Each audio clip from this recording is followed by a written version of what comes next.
Good morning, everyone. Thank you for coming. My name is Dr. Ginger Jones, and I'm a psychologist and co-founder of Mind Balance Sport. Today's topic is raising resilient athletes, navigating the hidden demands of youth sports.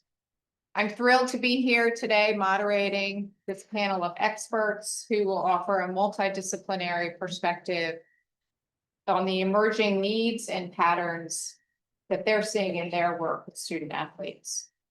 We're so happy that you can join us today in person. To gather here in this space is such a treat. We're so fortunate to be hosted by the Study Pro, Debbie Rosen, and Lindsay Toms, to sit here in this gorgeous space, so thank you. This morning, we'll begin with brief introductions. Our panelists will share a bit of their story about why this work is important to them, and what they think are the most important takeaways for you as parents of student athletes. My questions as the moderator will explore how to help our student athletes handle pressure, build resilience, and stay grounded when there's so many invisible pressures around them. We will open the conversation to your questions towards the end of our panelists' remarks.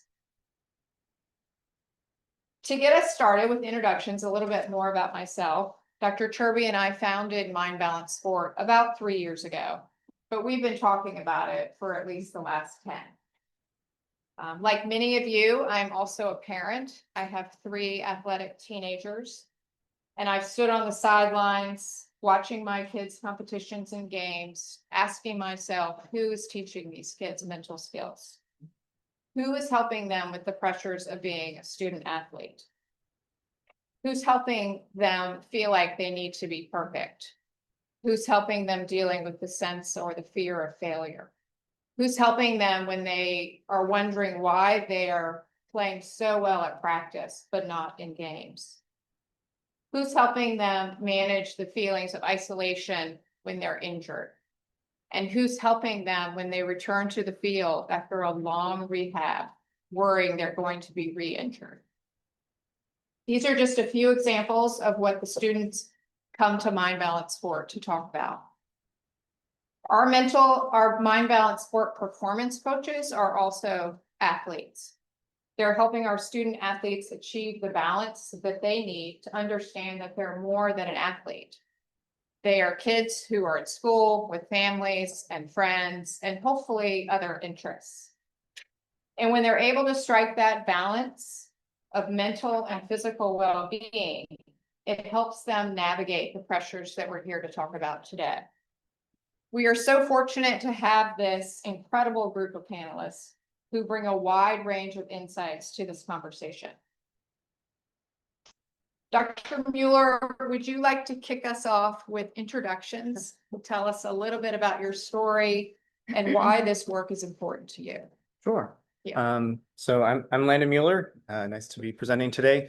I did my primary care sports medicine fellowship at MedStar Georgetown and stayed on with MedStar Health to work within sports medicine.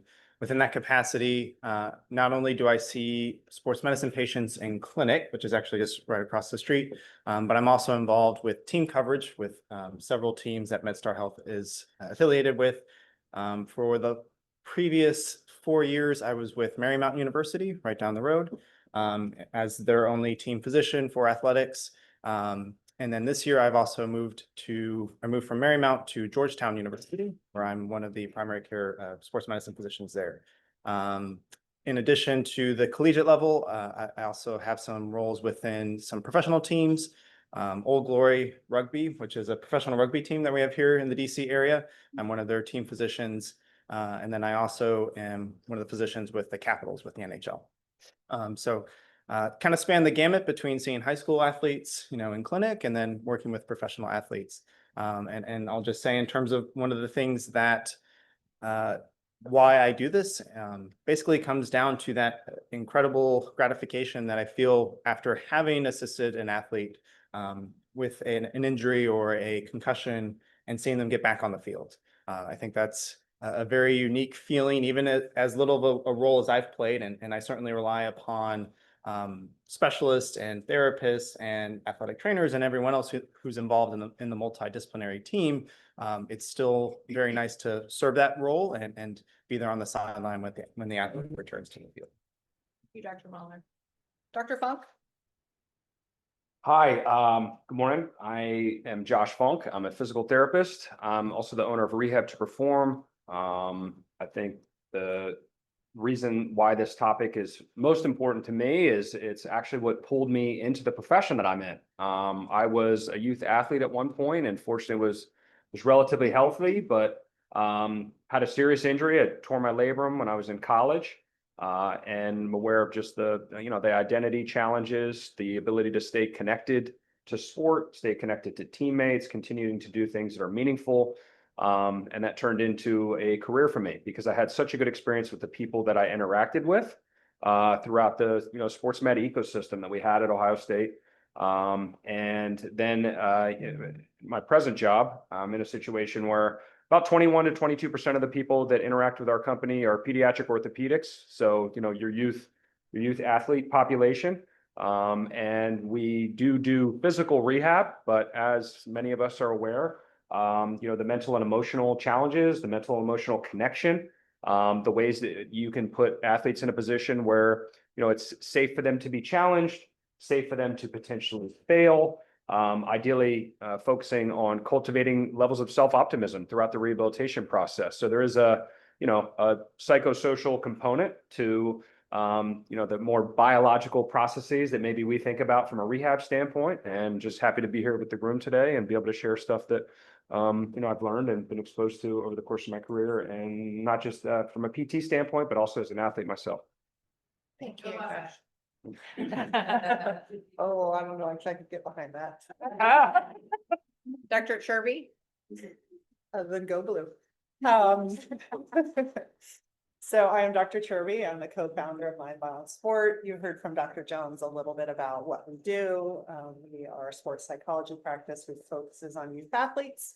And I also have 3 athletic kids of my own. I was an athlete who burnt out in high school and was adamant to not play college sports, so burnt out. And then I ironically became a sports psychologist. So didn't see that coming, right?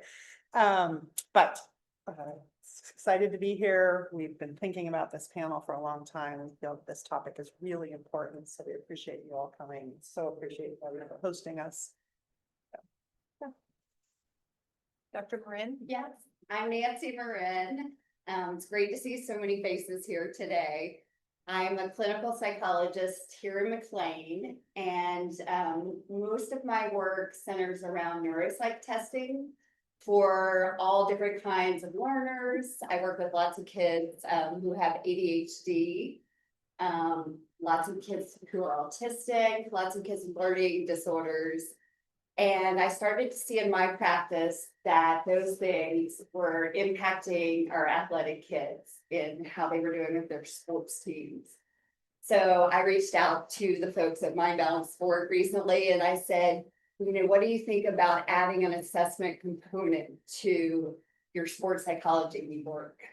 And they were very interested in that. I was very interested in, starting a new venture. It's been, as a mom of 3 athletic kids myself, which seems to be a theme, it really is frustrating to see them in certain situations where that if a coach had a little bit more knowledge about your child, or if that child themselves had a little bit more knowledge about the way that their brain works and some of the things they're doing right and some of the things they're not doing right, that they could go further with their just pure athletic talent. So I really hope to take this new venture to, to kids who have been misunderstood and who could really benefit from knowing how they can advocate for themselves and how they can really help themselves on all different kinds of sports teams. So I'm, looking forward to talking about that today and to answering any questions you guys might have. Thank you. And Jen, Griswold.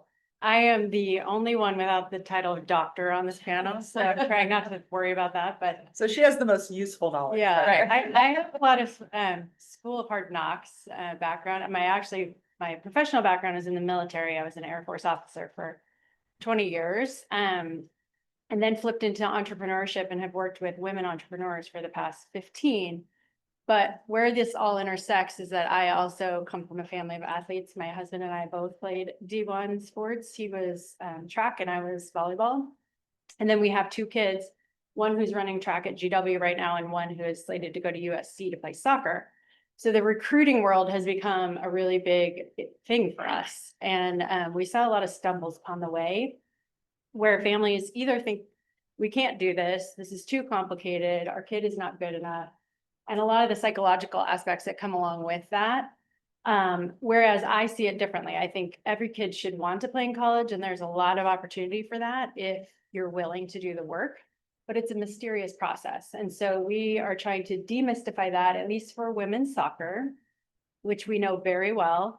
And so I've taken my brand ModLink and started a ModLink sports aspect where we teach personal branding to the kids, which is a lifelong tool, right? That's something that they're going to take into their future lives, regardless of whether they play sports. So really passionate about teaching kids that social media can be a professional place and that you can actually use that for the future starting now. Thank all of you. Okay, well, let's get started. Dr. Chirby, from your experience at Mind Balance Sport, what are some of the hidden pressures today's youth athletes face, both internal and external? And how do you help reframe those pressures to build a stronger, more resilient athlete? Okay, so the external pressures you're probably all familiar with, right? It's things that people just talked about, recruiting, when they get injured, return to play pressure, parental pressure, as much as parents try not to, right? Sometimes that's an issue. The pressure of balancing school and sports and having a life beyond those two things. Those are the ones that people are most familiar with. Social media is another one. But a lot of things we hear from athletes internally that they talk about with us and our performance enhancement coaches. Perfectionism is a huge one, right? Feeling like they have to be perfect in everything they do. Fear of re-injury is a really big one. We work with a lot of athletes coming back onto the field.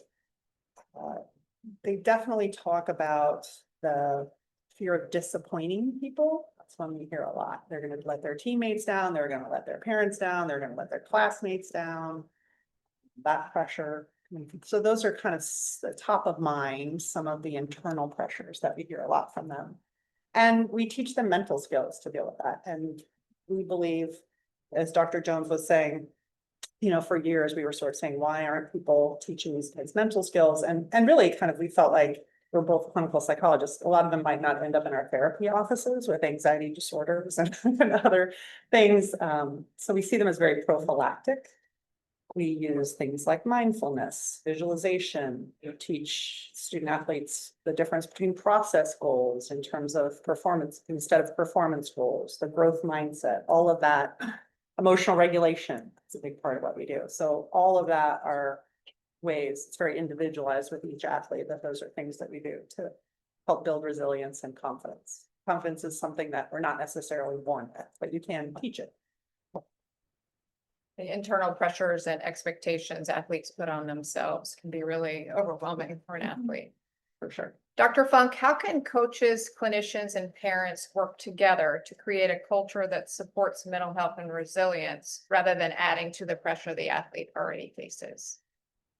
Oh, that's a great question. I think the biggest thing probably starts with communication. A lot of it starts with probably communication with the athlete first and foremost. Seeing where they're at, seeing where they want to be.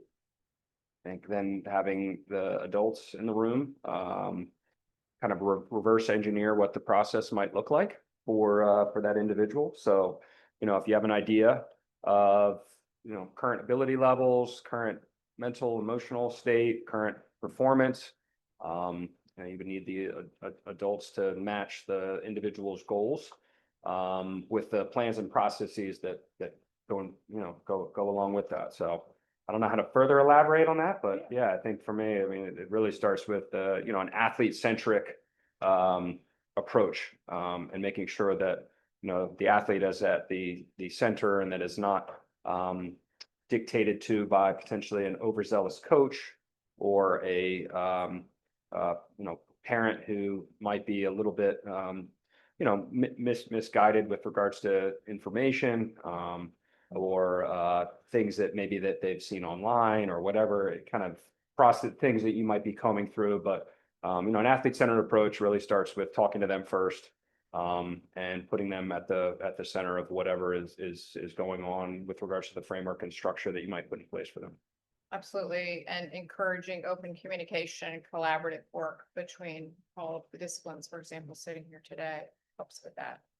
Dr. Mueller, as a sports medicine physician, how do you approach conversations with patients and their families around how to manage their expectation for recovery? It's actually funny you brought up the word expectation, because as I was listening to what has already been said, a few buzzwords, communication, things like that, but expectation was a buzzword that was popping up in my head, because realistically, that's one of the only things that I'm able to communicate in the clinic visit, right? I'm only with the athlete and the parents for 20-30 minutes tops, maybe, once or twice. And that's why I say, like, realistically, I'm relying upon the rest of the team, the physical therapists who are spending more time with an athlete. And so along, with trying to make the diagnosis and coming up with a general treatment plan, one of the biggest things when working with our athletes is setting that expectations. And I think when an athlete has a solid expectation of a return to play, like a time frame, or the things that they need to do to help facilitate that, I think it gives them a sense of agency, which certainly contributes to a positive sense of self and mental health.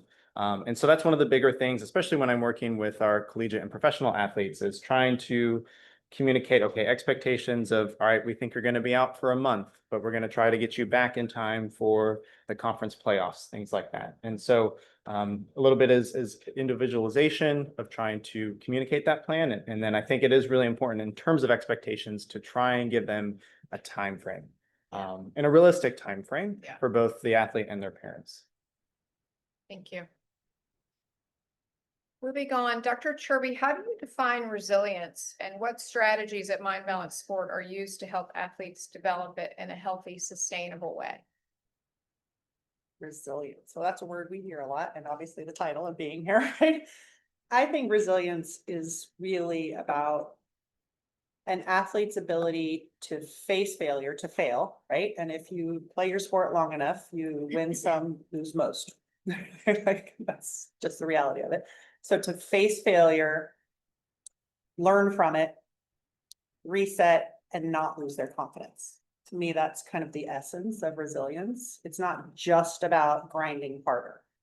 The kids talk all about the grind, and the grind is important, right? Like, you have to show up when you don't feel like it. You have to work hard, but it's not just about grinding harder. It's about recovering smarter. And that recovery piece, I think, is really about resilience. So I guess that's my answer.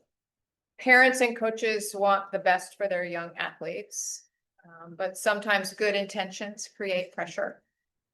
What advice do you give adults on fostering resilience without adding stress? I think the biggest, is this still me? Uh-huh. Okay.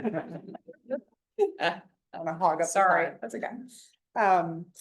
I think the biggest gift parents and coaches can give a student, a youth athlete, well, any athlete, but especially young athletes, is their perspective, right? Like, we can see the bigger picture in a way that they just can't developmentally, and I'll speak to this more than I can.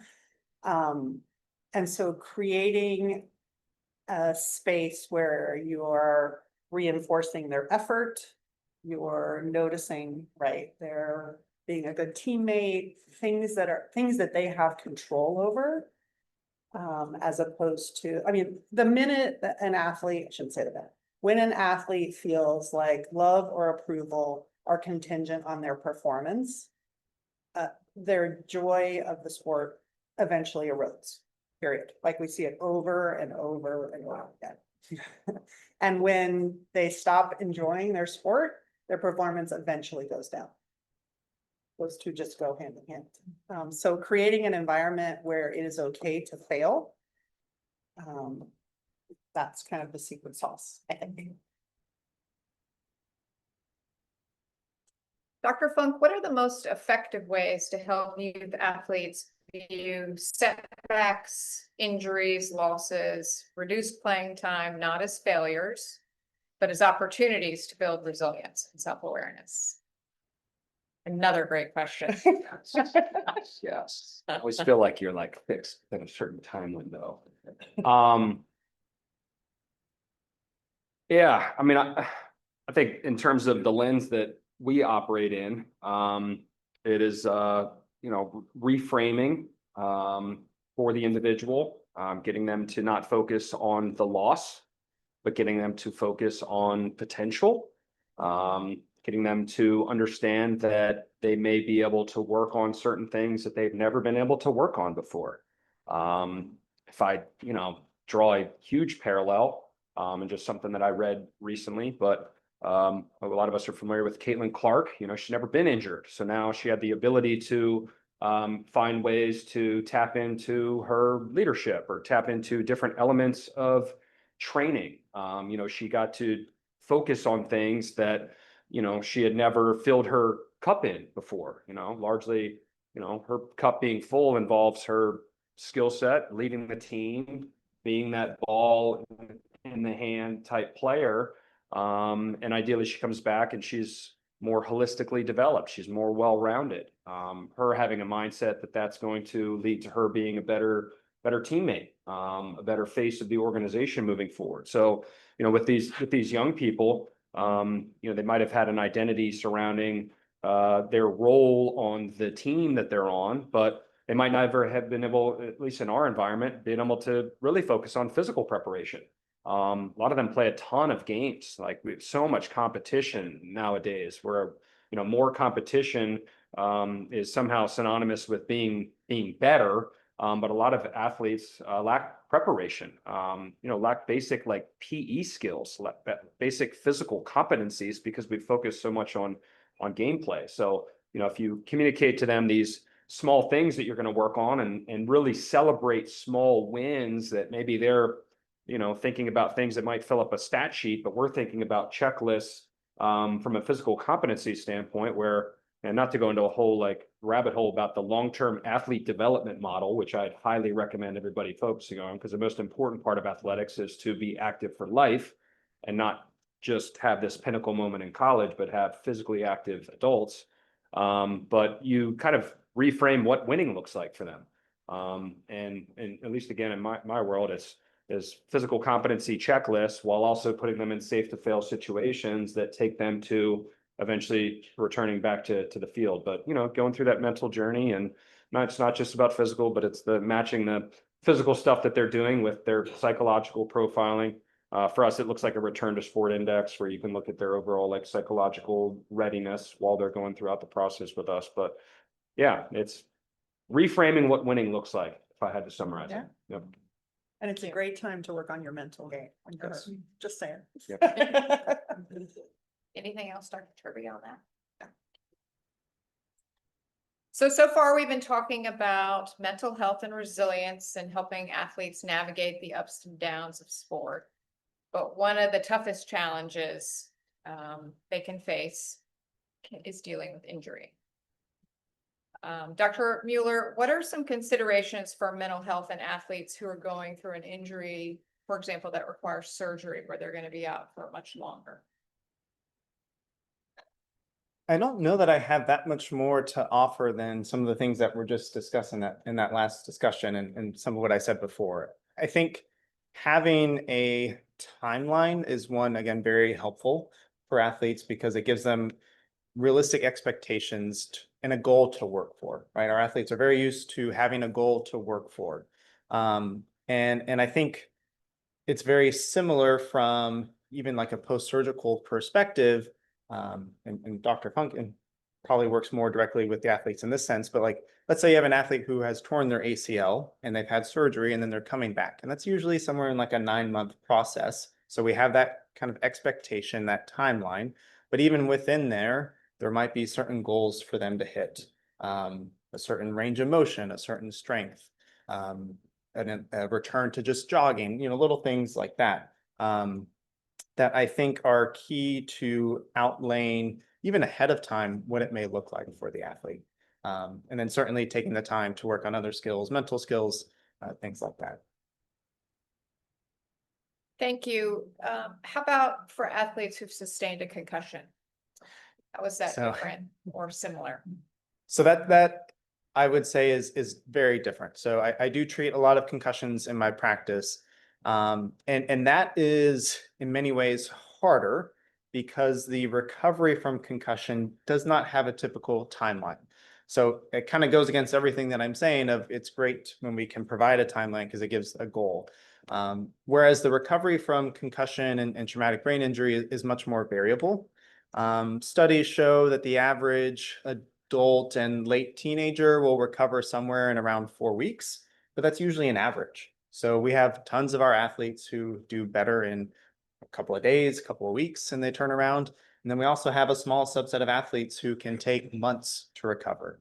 And so we can sometimes have an idea of those athletes who are going to take longer to recover, but even when they're taking longer to recover, we don't really have a set timeline of this is when you're going to get back to your sport. So in that case, we do have to give them other goals to work for.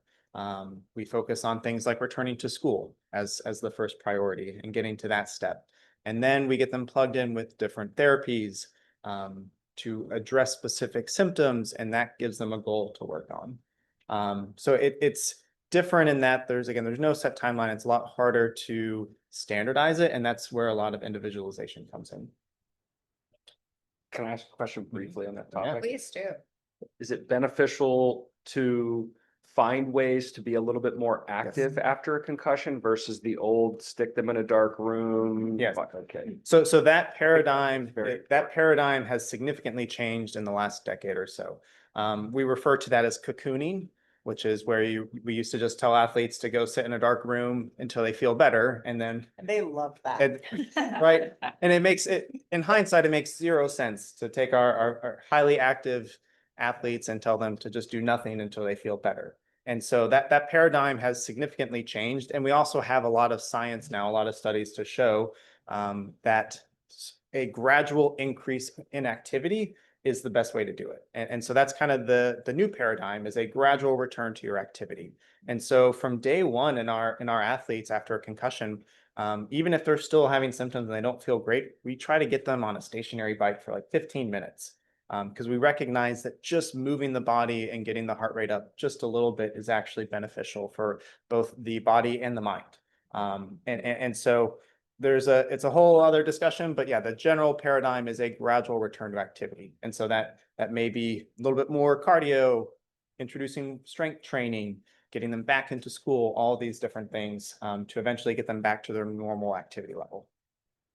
Are there research studies out there that talk about the kids who recover quickly versus the kids who take much longer to recover? It's more so, yes. So we know factors that are associated with a longer recovery. We don't really know factors necessarily that are like quick recovery, but we can pretty reliably say what is associated with a longer recovery. And there's a handful of things. Number one is actually the amount of symptoms early on. So an athlete who 24 or 48 hours after concussion is very symptomatic, like they cannot leave the room because the bright lights are so bothered or so sensitive. They're having tons of headaches, nausea, things like that. They typically will take longer to recover. So the amount of symptoms up front is one. And then there are some baseline risk factors that are also associated with longer recovery. We know that in general, women take longer to recover. We don't really understand why, but studies show that they oftentimes will take longer to recover than boys and men. And then underlying mental health disorders. So depression, anxiety at baseline are associated with prolonged recovery. And then a third factor is that if you've had a prolonged recovery before, you're also at risk for having a prolonged recovery. And that's more so, is it a chicken or the egg? I tend to think it's probably something inherent that you're, have one of these other risk factors, and that's why you've had a prolonged recovery before. Switching topics a little bit. It's interesting that we've been learning more and more, especially from Dr. Marin, how students' learning styles can be opportunities for teaching tools with youth athletes. Dr. Marin, could you tell us about the new assessment tool used by Mind Balance Sport? Yes.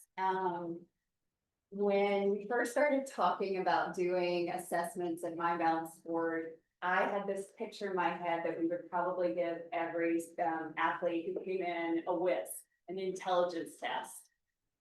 Because I see in my practice so often that these IQ measures are looking at lots of different things. They're looking at verbal skills, they're looking at spatial skills, they're looking at reasoning on the fly.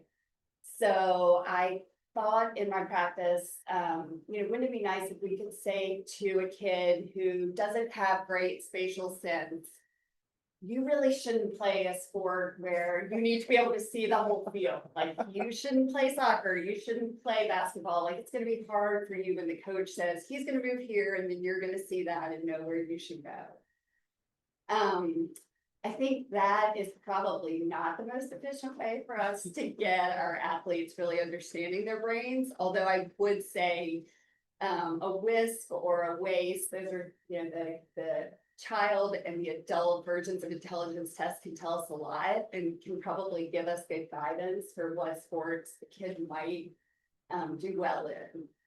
But we've decided at Mind Balance Sport to really start the process of sports psychology with an assessment that will help kids really understand where they are with really practical things. How they're doing, like, health behavior wise. Are they spending too much time on social media? Are they not getting enough sleep? Are they not eating well? Looking at growth mindset. So do you think as an athlete, when you have a failure, like, I'm just not good at this? Or do you think to yourself, maybe I could get better at this, and maybe I could really target my practice or my training towards this?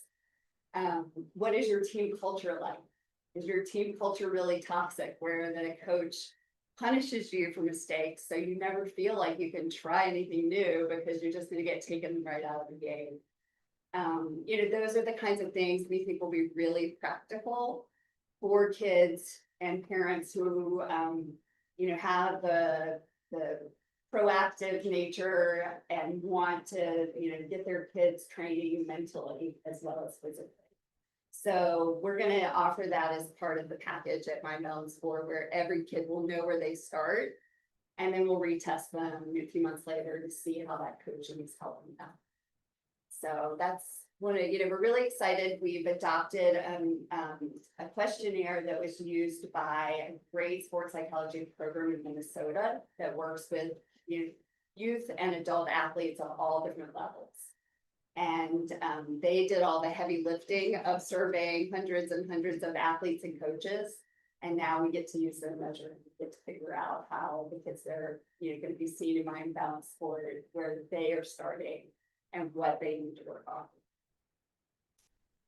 A follow-up to that. How can we help coaches understand neurodiversity? And in what ways is ADHD an asset to an athlete? And in what ways is it a challenge? I'm sure there are lots of people in the room who have kids with some kind of neurodiversity and have seen how little coaches really get it. It is super frustrating, and I've seen it over and over again. You're on this path to discovering like how your child works best and how their brain is different maybe than a neurotypical brain, and you try to explain it to a coach and they don't get it. And they don't really even want to hear it.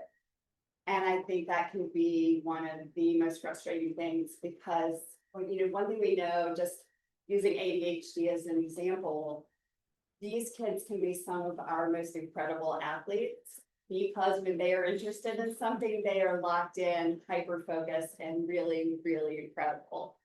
So if the coach only realized that they need to harness that child's superpower, then they can get so much out of them. But they sometimes discount that and they say, well, that kid doesn't listen in practice, so I'm not gonna value them as a player. Whereas if they put a little bit more time into figuring out what motivates them and what gets their brain fired up, they can have such an amazing team player. So I think, you know, we need to know that kids with these neurodiverse profiles, are a huge portion of the kids on really elite teams. And, they have incredible athletic abilities. And so, you know, I think we need to talk with coaches about that, but I think we also need to understand that the coaches are not necessarily always going to appreciate that. Sometimes we have to work with what, you know, we can change, and we have to help our athletes know what behaviors coaches like. And, you know, sometimes we have to break it down that specifically, like a coach will not like it if you're not listening. So what can you do to make sure that you're dialed in and you're listening? Like, can you be mentally taking notes? You know, what is it that you're gonna do so that you look like you're really invested?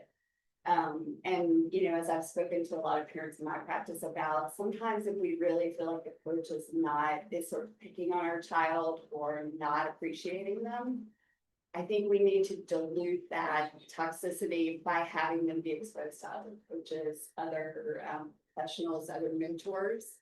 And we need to help them to realize that, you know, not every coach is going to feel the way that maybe a problematic coach is feeling. So, you know, maybe we get them some private coaching. Maybe we have them work with a high school kid who is just a couple years older, but really positive. And we just try to dilute that experience of feeling undervalued by a particular coach. Thank you, Nancy. Such great stuff to think about. Jen and her work with older athletes who want to play their sport in college. The recruiting process is really tough, as you mentioned. How can parents help their kids manage it in a healthy way? Well, I think the first thing when it comes to recruiting, and how many in here have high school students? Okay, good number of you. And how many of you are in this world of should we or should we not recruit? Okay.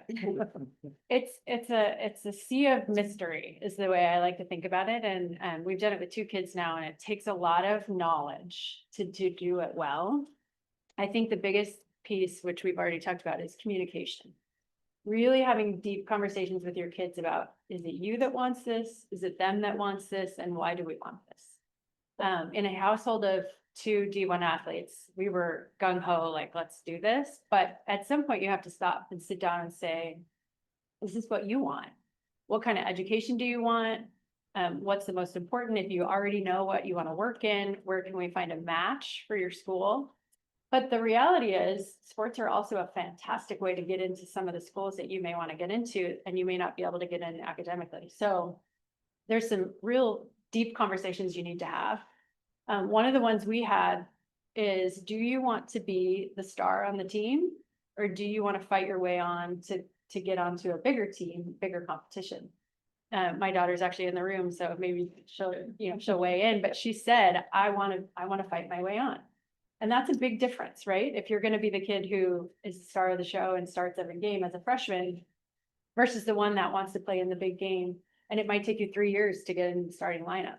That's 2 very different propositions. So having good, real conversation, and then being realistic about what's actually possible and talking to a lot of experts, making sure that you're associated with the right club, if that's something that's important to your sport.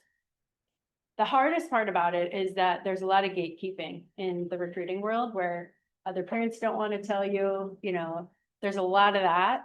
So finding someone who can guide you, similar to, we do with college coaching around here or college counseling, finding somebody who can help you navigate that and has already done it and has no skin in the game as another parent, is really helpful so that you can make sure you're hitting on the wickets. We have the physical, your sports teams are going to want you to be performing at their best. Academically, especially if you're a junior year, when you're getting recruited, you need to be at your best. There's a lot of performance, anxiety for the kid themselves. So moms and dads and kids have to be on the same team. In terms of communication too, I think like having your systems where you're not nagging. because that can turn into a downward spiral very quickly when you just become not the teammate, but you're part of the problem as well. So having your systems, we came up with a system just recently or talked about it about how can I not nag you, but know that you got your stuff done to either get your exercises done, to get your applications. The thing is, but maybe it's a board on the kitchen fridge so that it got done. So good communications, and then remembering that this is a cool opportunity that not everybody gets. So sort of celebrating rather than making it a dreadful, scary thing. And that the consequences are yay if you get it, but it's not terrible if you don't, you know. Could have used some of these tools with my daughter's Yeah. recruiting. How can parents help their athletes build a strong identity that lasts beyond the scoreboard, regardless of where their recruiting journey takes them?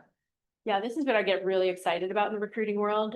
When I saw my entrepreneur world mesh with college recruiting, I realized that not enough people are talking about brand building. And because NIL has become such a hot topic these days that is like a moving target every single day, the thing you can lean in on is to teach your kid this is an opportunity to create something way earlier than they typically would as an entrepreneur later in life. But they have things that they stand for already as a high school student. Maybe they have a deep need to give back to the community in some way. Maybe they love fashion and like there's a certain brand that they love that they could get involved in. Maybe they love, the nutrition side of things. There's so many different ways that you can help them build their brand now and to really understand who am I and what do I want to stand for. And once you kind of get tired about start building a healthy social media presence that follows that. So now we can look at ourselves, not for that, but we'll want to go deeper into this really awesome advantage to start now. And so we can help with that. And our platform that we use at ModLink is a link in bio tool where they can actually brand themselves and use it as an advantage in the college recruiting system.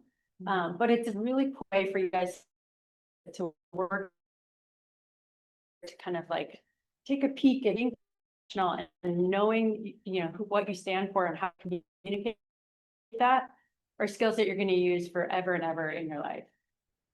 It's great that we're bringing it back to branding and identity because that's helping kids see who are they separate and apart from their sport. Yeah. So one more question before we're going to turn it over to Debbie, and this one is for Dr. Funk. So how can we help our athletes redefine success in a way that balances performance outcomes with long-term physical and mental well-being in environments that reward constant achievement? Oh, man. Another good question. Man, so you're talking about just big picture, like kind of like what we're trying to keep them focused on? Yes, that's it for us. Wow. Okay. That's such a great question. Man, I can go a lot of different directions and I'll try my best to pull things in for from everyone's talks today. I think at the end of the day, you have young people and they are trying to find associations in the world. They're trying to find associations with sport. They're trying to find associations with academics. They're trying to find associations with friends, schools, things that brand themselves, right? And I would even argue like your habits brand yourself. Habits are associations, personality traits, ways people praise you, ways people potentially provide you with constructive criticism. And at the end of the day, like sports end formally for somebody, right? At certain ages, some of us in high school, some of us in college, some of us, maybe a couple years after, if we have the ability to play professionally. And I think that to keep a young person focused always on big picture is incredible. It's why I reference the long-term athlete development model. Like sports should lead to physically active and like fulfilling lives, and physical activity should be associated with like who we associate with ourselves, which is maybe creating a happy, healthy family. Sometimes taking a step back and trying to gain perspective on what we're actually accomplishing through travel volleyball or travel soccer or football or anything, and focus on all of the additional associations that sport might bring them, mentally, emotionally, relationally. Could be competency and like the tactical side of navigating life, because sports is important, but at the end of the day, it will end, and it will have to be something that we have whole separate conversations on. And you could probably do a follow-up summit, another like call. life after athletics, right? What does it feel like to be former? So I think having these conversations at early ages and making sure that there is so much more than what might be filled up on a stat sheet. I mean, how many people get to say that their whole life is defined by a stat sheet? We're even looking at one of the greatest basketball players and wondering when his life will no longer be defined by a stat sheet. Like LeBron James is what, 40? Like, can only play basketball for so much longer, and then you have to become Tom Brady. And what does that look like after, right?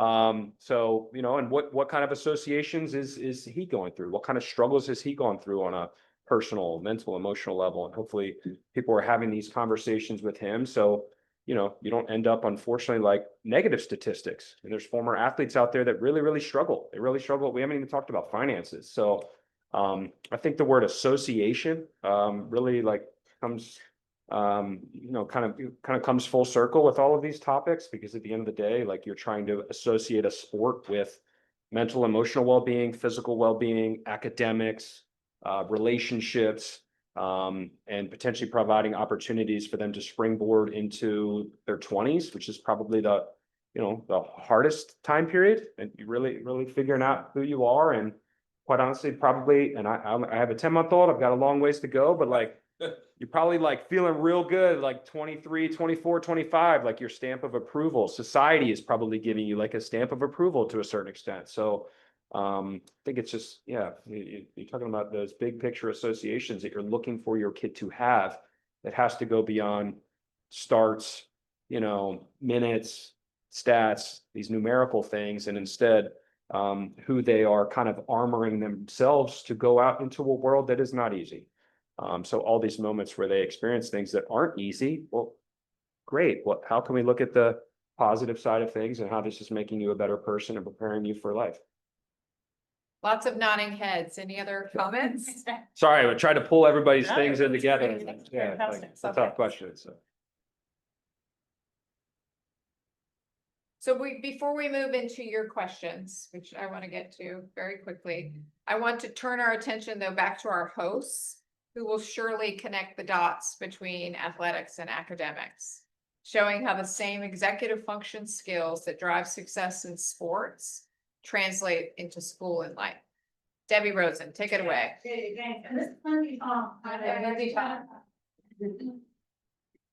I don't know where the best place for us to stand, if we just surround you on each side, should we just do that? Does everybody appreciate the executive function? We can have, everybody can refer to it, but first of all, you guys, excellent work. I was Yes. like, didn't even have enough room to, like, on my page to fill it all out. So I'm Debbie Rosen, and this is Lindsay Toms. I'm the founder and you're the co-owners of Study Pro. So thank you, everybody, for coming. I saw this face at 6 a.m. to my trainer this morning. So first time I haven't seen you through a screen in a long time, right? So we're really happy that we're all here. So how many have never been to Study Pro before? You, okay, so we are what we call an executive function studies center. And I was so really inspired by what all of you had to say. And what's crazy is the incredible amount of parallels between what happens on field, right, or in sport, and certainly in school. And if you don't know what executive function is, well, we're gonna go through it a little bit so you can get a sense, because it really is, or there really is set of mental processes that allow us to make and achieve a goal, whether it's a sports goal or a school goal. But I was really drawn to a lot of the lens that were brought up by so many of these speakers. And I wonder if you can draw the parallel when I read some of these statements between what happens on the field and school. So what is their identity? So what is their athletic identity? What is their academic identity? Right? The environments that are rewarding constant achievement. That's not like school at all to you. Outcome driven. We judge and we have our money guided by the outcome of every game or test or quiz or missed piece of homework, right? So all of those things are so important, growth mindset, right? How do we feel if we don't do well on that task? How about not nagging?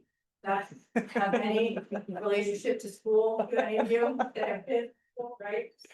How well coaches get it? How many times do we have the conversations, how well teachers get it? We got an email the other day, we told him to manage his emotions and he's not. We're like, fuck it. Mind it. How many times do you have to tell them to manage the emotion? Like, the teachers that are afraid that they're not listening, right, or they're not doing enough job, assuming that they're just not getting it. Process versus performance goals. Every year, this is our 10th year, we send out an email. And it says grades are not about, just, they're all about the process, they don't just count. And learning those underlying skills that help us to see the gap between what our goals are, which is for every one of your kids to get great grades, to run home, to tell you how well they did, right? To win the game. But like Dr. Turby said, they're not always gonna win every game. So what do we do when they don't do well on that test? Do we future worry about, oh my God, they didn't do that, then especially in 11th grade? So I bring this up just because I am just really struck by how much parallel there is and what we do here every day to help to build the skills. And what this panel is doing to help build the skills.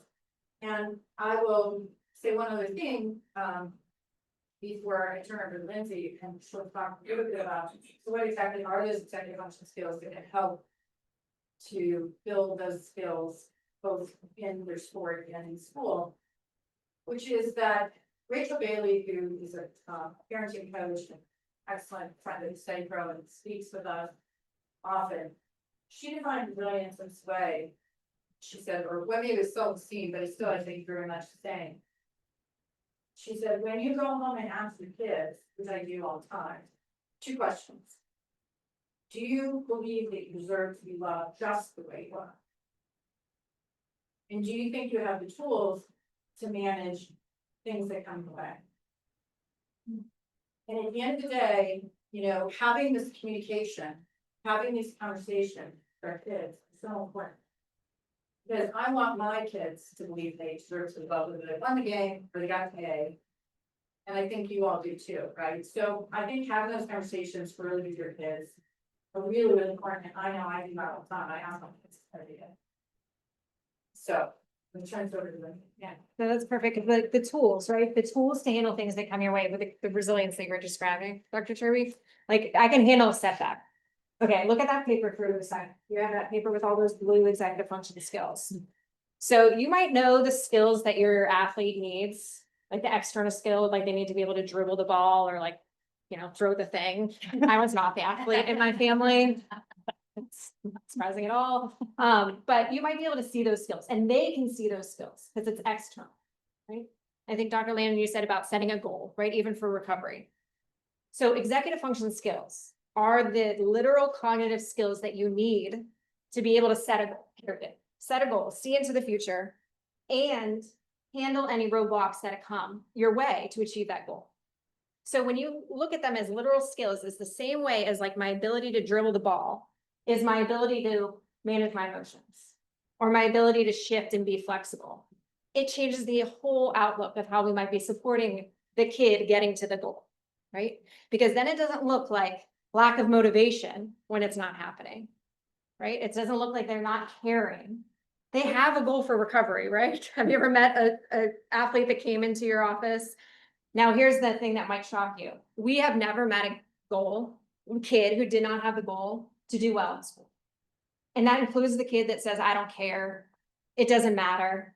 This is stupid, I need to do my homework. Right. Get it all. right? Mom, I don't need to Dad, know okay. this, right? Believe it or not, that same kid, it's just because have they developed these school skills yet? And that I can say 100% is no, because we know from neuroscience, it doesn't develop until you're at least minimum 25, right? I think I heard that number up here, right? But now we know it's even into their early 30s. And I always have to make the little plug that yes, a little bit later for men, boys a little bit later. So, That's eventually happen. yes, it does. But never to compare apples to oranges and to never compare sons and daughters, boys and girls. It's the skills are asynchronous, so they develop at different times. So at this time, they're being asked to not only use these skills for school, they're being asked to use these skills for sports. And if you see one of those skills I've mentioned already is shifting and flexibility. So the different cognitive demands between math class, science class, Spanish class, now I'm going to after school and I'm going to shift all of those demands and expectations to my coach, right? To be now a team, part of a team. So that throughout their day, these are finite, limited skills that they have. A tank is being drained every time. They have to inhibit, right? I'm not supposed to interrupt in class, right? I'm supposed to manage my emotions.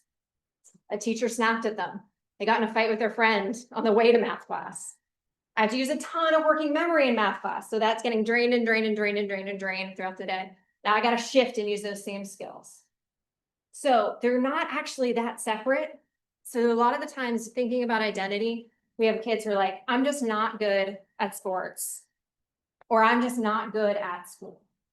And a lot of our athletes say, I want to put my efforts into sports because that feels better for them. It feels good. And what we love to do is just to bring all of these skills to the surface to realize they're all the same skills that they're working on, right? To be resilient, to be able to set a goal, to accomplish a goal. And the important thing to know about executive functions is the only way they develop is through mistakes. They have to use these skills before they're ready, and they have to use them in lower stakes environments. So let me ask you, when's the last time that your kid felt like anything in their lives was lower stakes? Can you think of it? Feels like a long time ago. Do you remember when sports was supposed to be that opportunity for lower stakes practice of some of these skills? How to be flexible, right? Different demands, how to manage my emotions when I strike out. Does it feel so low stakes anymore? Not so much. But that's the good news, and what you heard really good advice already from the panelists today is how do you lower the stakes? And I love that the conversation started with a conversation with your athlete. Have a conversation with your students, asking them. We define effort here at the Study Pro about being able to notice where their barriers are, exploring where their barriers and their successes, like what's going right, what feels harder, and then being able to try strategies. Just try them. Let's see what we notice. And then we'll come back and we'll talk about it. So that would be our advice to you as parents, is to do that same thing that you heard when you're having these conversations, is partner with your kid, have a conversation, see what they notice when it comes to their sports life and their school life of what feels harder. And I really, really love the question of how do I not nag you, right? That's a great opening line. And then saying like, what has worked for you before? And so I'm going to talk about a little bit of the strategies here and categories of strategies that do work for when these skills aren't there yet. So when these executive function skills aren't quite there yet, there's some category of strategies that work. And number one is not going to be surprising to anyone. The urgency.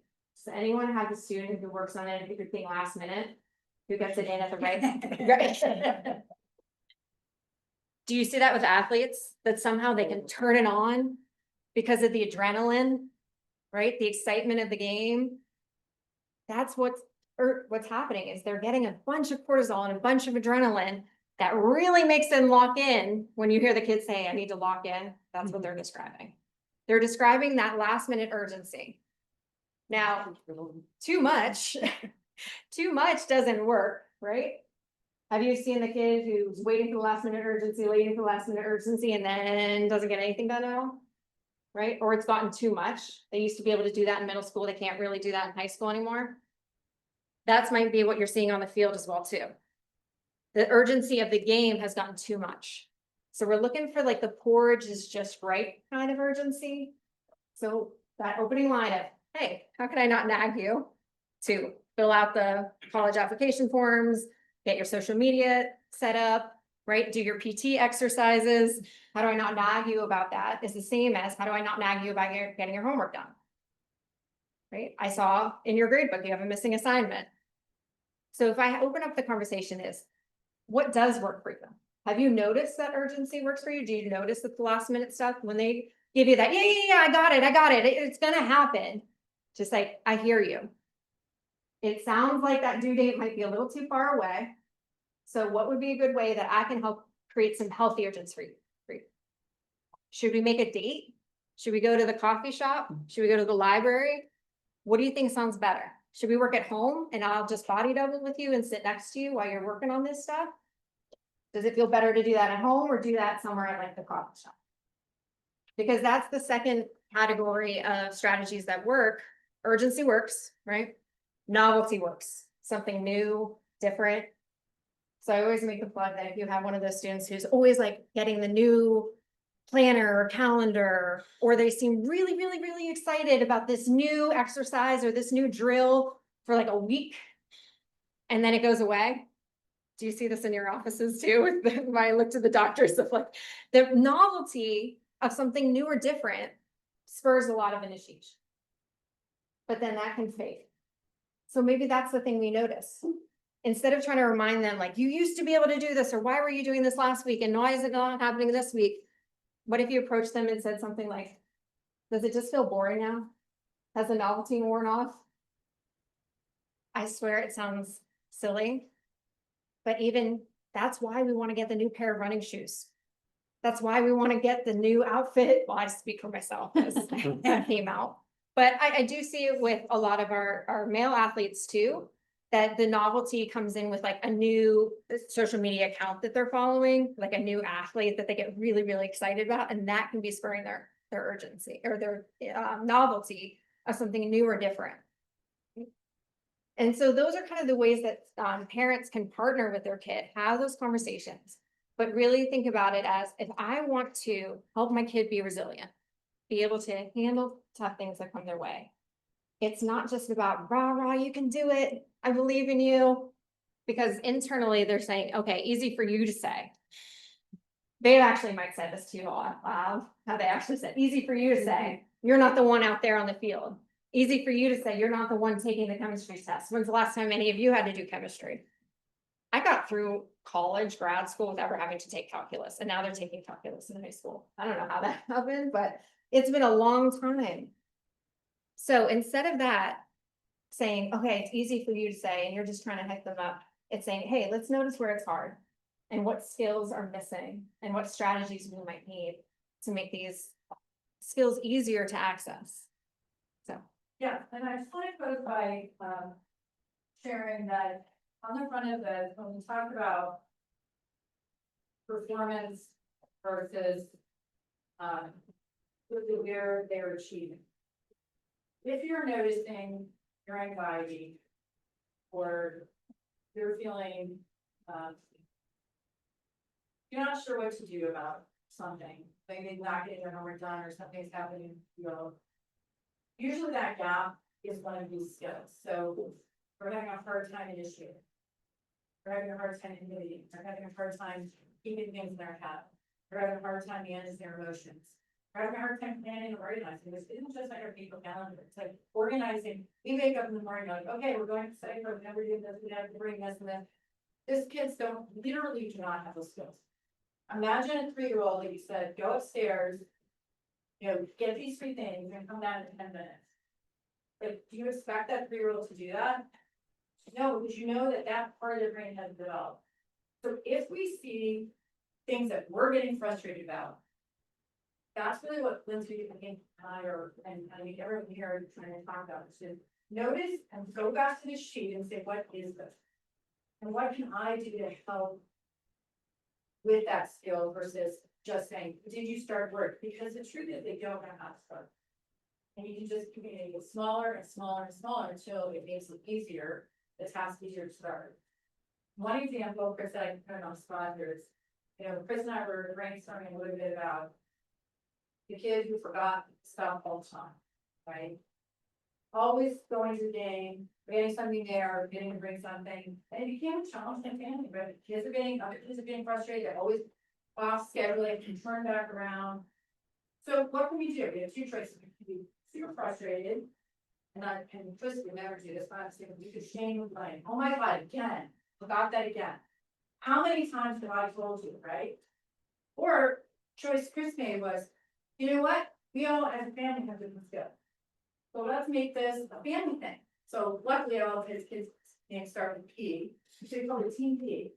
And he pulled together little sticky notes and said, okay, what are all the things that Parker needs before he goes to the baseball game? And his youngest one is like, okay, I'm gonna write the notes and we're gonna all, as a team, get them and make sure they have them. And we as a family value your success, Parker. So instead of shame and blame, we looked at this and realized, okay, there's an initiation challenge, maybe a working memory, maybe a plan organization challenge. But then Maven, we're planning now. We're doing this planning. We're shifting because we're changing how we do things, right? We're showing how we can do initiation. Let's run off and get these things. We're building skills and we're naming those skills. And so we'll just kind of leave it with that because I think that's really what we're trying to do on the field, off the field, and to build that resilience. And I'm just gonna share one personal story about identity before we turn it over to questions. So get your questions ready in your heads here. But thinking about identity, I had the identity that school was easy for me, so I was good at school. My brother had the athlete identity, and we kind of picked those two roles in our family. And I was trying to help him with his homework one night and getting frustrated. And I said to him, just do it, it's not that hard. And he stormed away from the table and I'm huffing past him and following him outside. And it's a shocker, I became a teacher. This was like me in 5th grade. And he threw a basketball at me and he said, make a layup, it's not that hard. And it clicked in me in that moment. I tell that story often because it was that moment that I think really did send me on a path to special education, to have way more empathy for how just because it's easy for some does not mean it's easy for all. So it clicked for me because I didn't have that identity, but it was really that what skills was I missing? What strategies was he missing? And how that can really shape and impact how we approach different challenges in our lives. So thank you all to that. I'll share now. We'll turn it over to. I knew you all would do a great job connecting the dots. We have just a little bit more of your time. Please ask these experts your questions. Yes. Mentioned, when level of approval still contingent on points. And that's the means learning that we gave us now.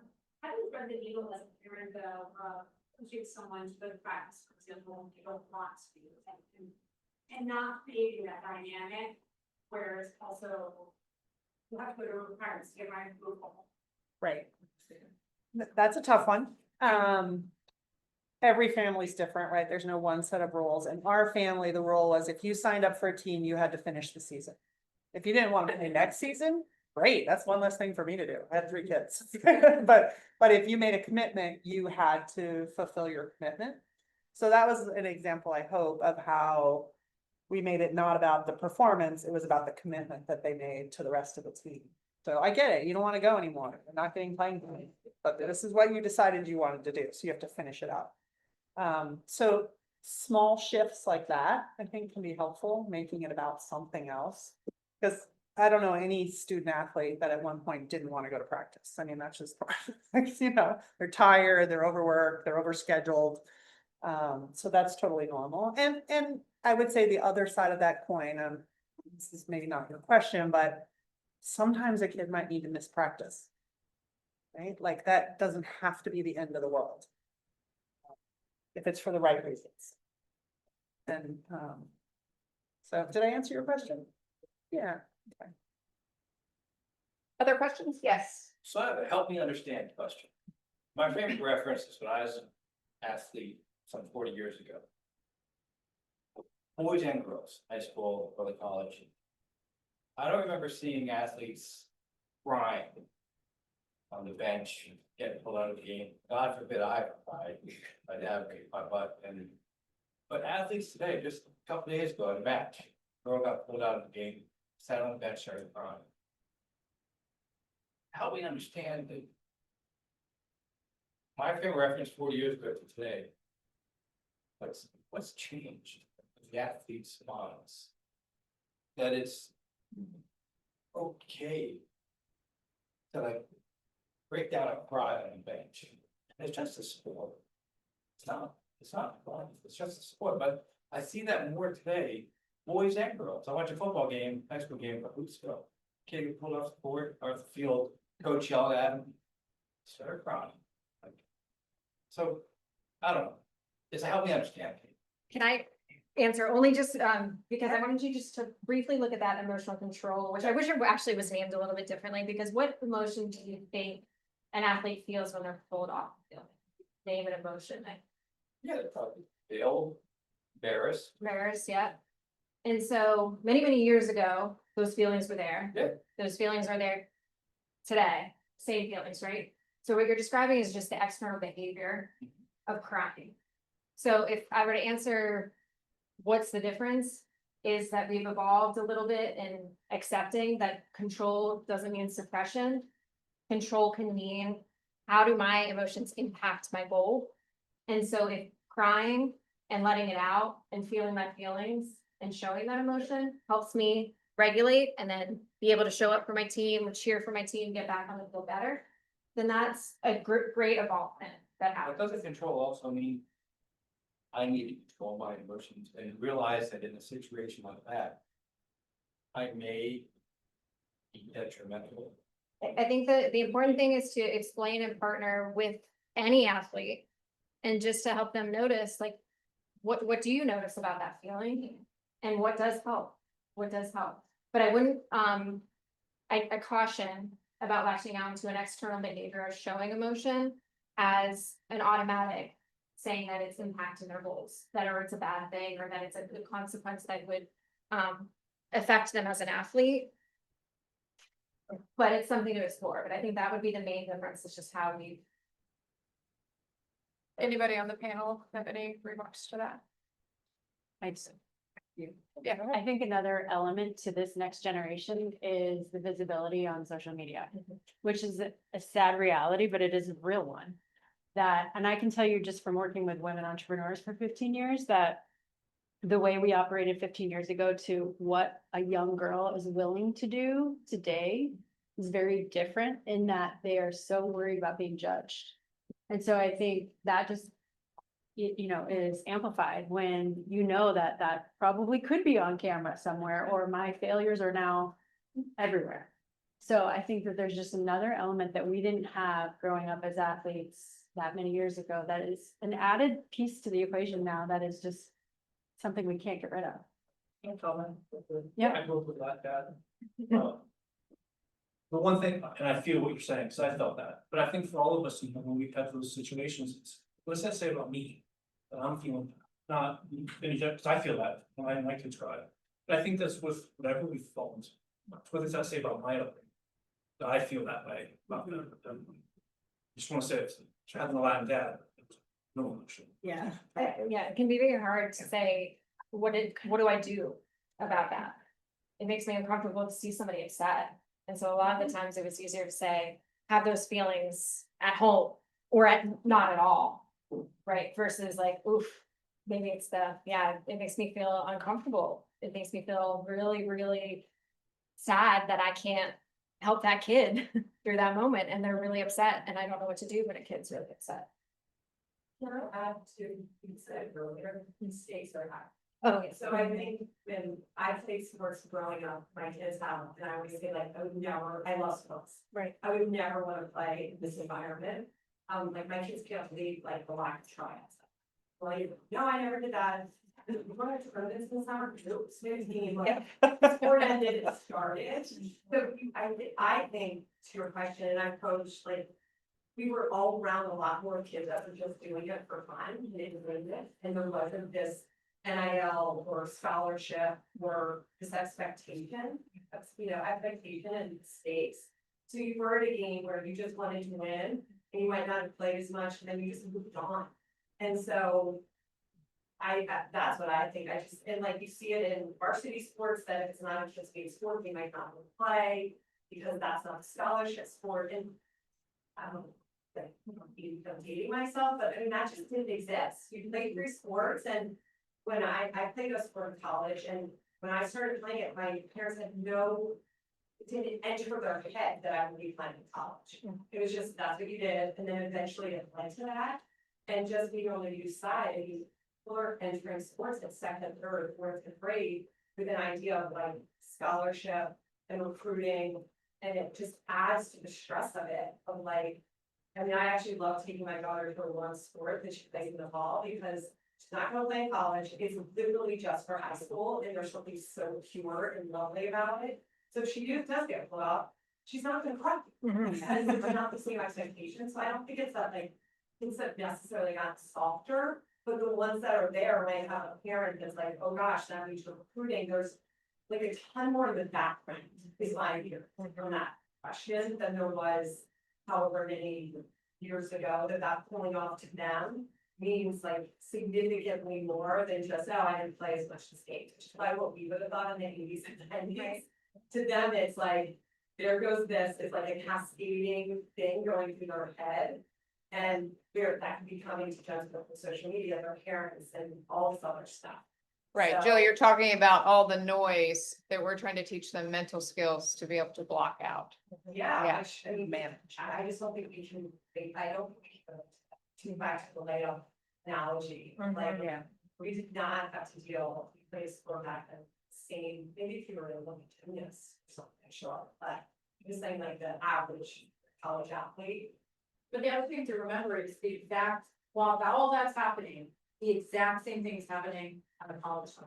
Because now, if you're in 5th grade, you usually go on your class, you don't have to maybe get into the high school, and that maybe, and now, like, having somebody who's applying to schools in next year, it's like, it's crazy.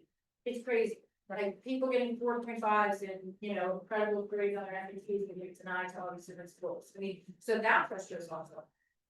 So, that's just another thing. We have a couple. Yeah, more yeah, minutes. I just- Please. I'm gonna present a different way of potentially looking at this.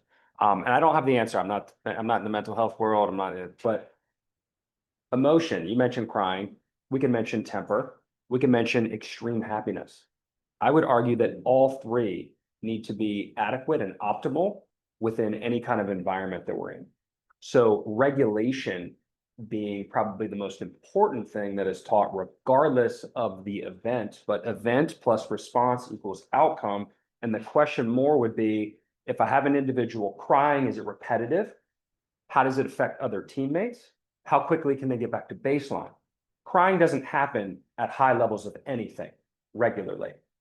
It is not to say that crying isn't okay, but I would argue that it is probably more of a one-off thing than a regularly recurring thing, of at least high performers that I've been around.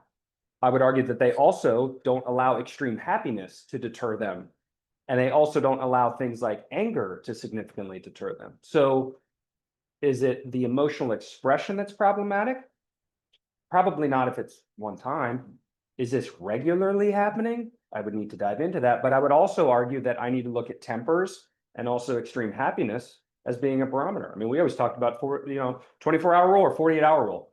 Something great, something good. I got to get back to baseline and I got to lock in. In a game situation, probably have a very, very short window to lock in, or did that negatively affect the rest of my, but then again, did I have one really, really good play and I just rested on my laurels the rest of the game? And then how did that affect my interactions? Right? I could have a temper.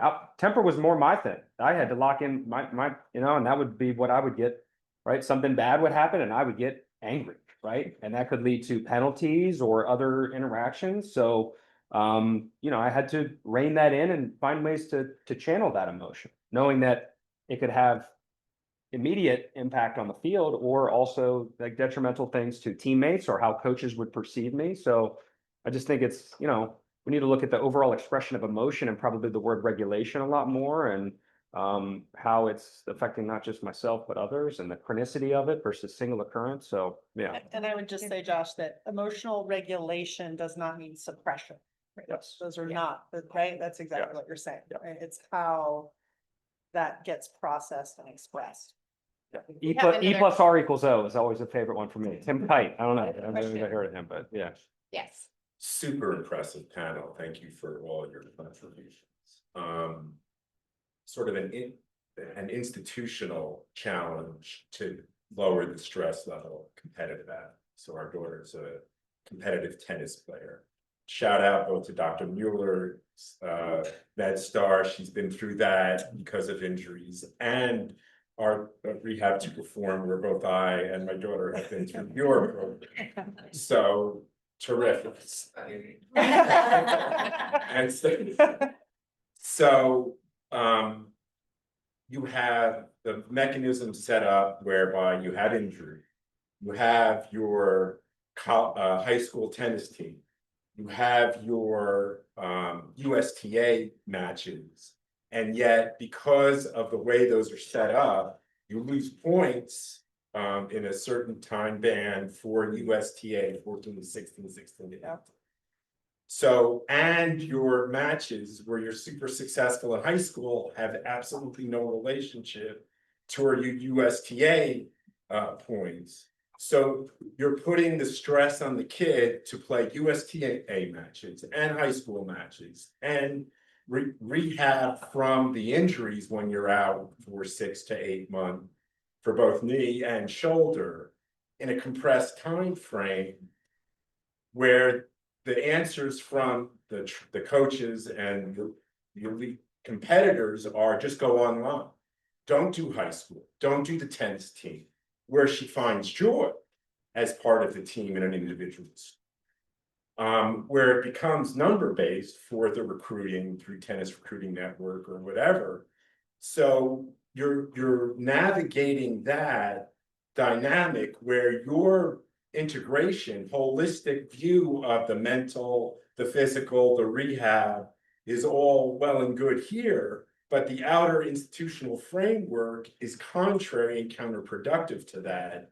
And how do you get that larger structure change so that the incentives are more aligned with participating in high school sports and finding that joy and recovering in a way that you're not over pushing yourself to try and get into that USTA tournament, to travel wherever. So it's a difficult road to navigate because beyond what you see, the structures are not relevant. I can talk to that one. You're not gonna fix it all, first of all. Everybody has their own motivations. The thing we talk about at our house is everybody wants a piece of you because you're an elite athlete. This is a great chance as a parent to have a microcosm conversation about the bigger world. What matters is you advocating for you. If you're happy when you play high school and that beats you and that makes you a better player, play high school, within reason.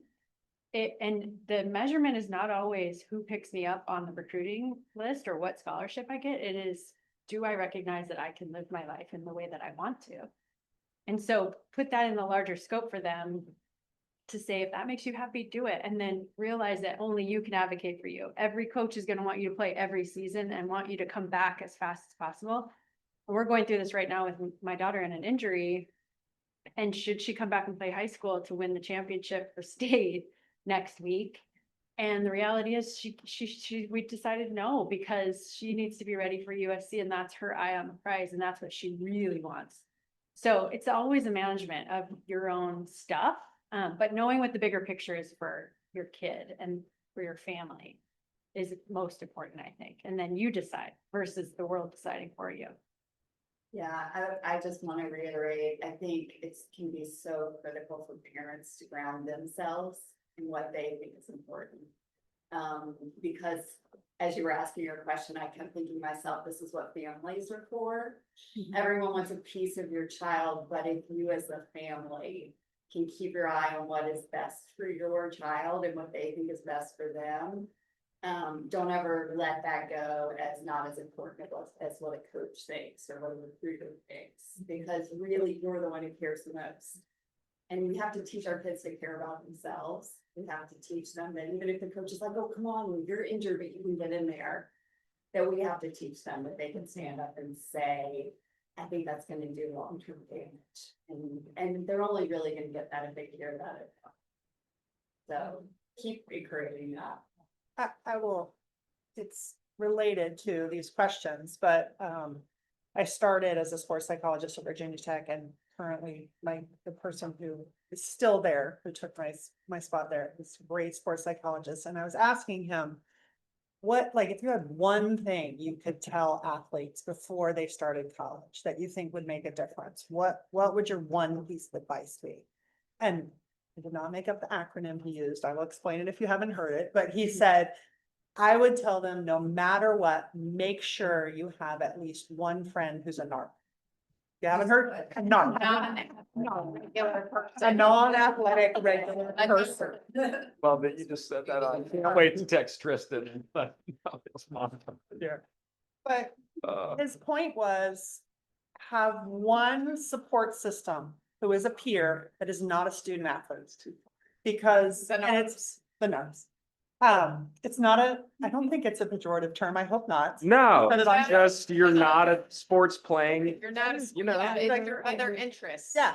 Like But his regular. point is so valid. Regular, it's Because Regular. Yeah. even in high school, it's certainly been true in college for decades, that as a student athlete, you get put with all other student athletes. You only hang out with student athletes. You work out with your team, you eat with your team, you go to parties with other athletes, right? You're farther and farther away from the non-athletic community, but now it's happening in high school. Because you don't have time, you don't get to go to the party after the game on Friday night, because you have a tournament early Saturday morning, and right? And so their identity gets narrower and narrower and narrower, earlier and earlier. That is, and I'm sure, I would imagine the two of you have a lot to say about early specialization in sport from a physical perspective. Because it is better for you physically to play all three sports, right? But it's also better socially and emotionally. And having interest in friends that are not athletes is really important. Because we see the kids that come into our office when they have a career-ending injury, or their sport ends, because that's what happens, right? Like, you eventually stop playing your sport. Even for LeBron James, he's gonna have to figure out what's next.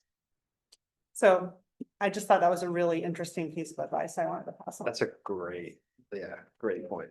Great. All right. Yes, Yeah. thank you all so much. Thank you, the panelists. Thank you, Danielle.